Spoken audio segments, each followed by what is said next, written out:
Okay, we got our camera at 50 feet. We're going to be throwing this Martin 6-7R combo. Runs 109 bucks, somewhere around there.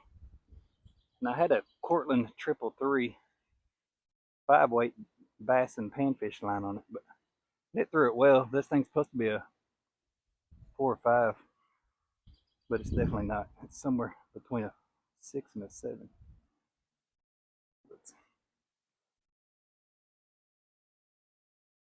And then I picked up this discontinued Scientific Angler GTX line in a 6-weight, which it does throw that very well.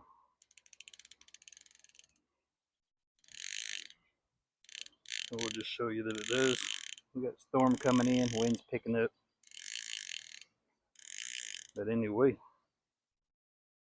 yeah, so 109 bucks plus if you can find a discontinued line for around 30-40 bucks, normally a $100 line,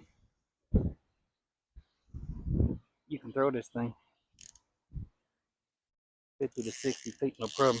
I can't get there because I didn't have enough line out. But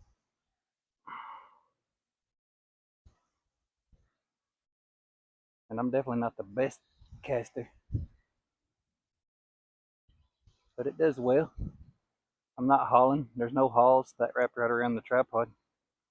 But this thing could throw 60 feet. I definitely don't double haul. I'm not that dang good.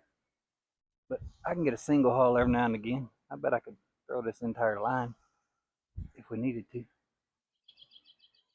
I mean, definitely am not worth using all my fundamentals here.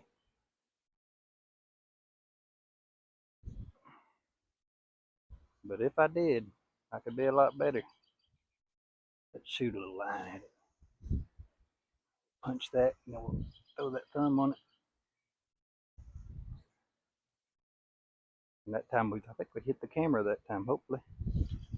But yeah. So a decent rod. It's a keeper for $100 and then another 40 into it. You can probably see it flexing, but it doesn't flex deep down into it. It's pretty much all in the tip section, so probably closer to a fast than it was listed as a moderate, which it definitely is not that. Yeah, just an old warm water fly fisher.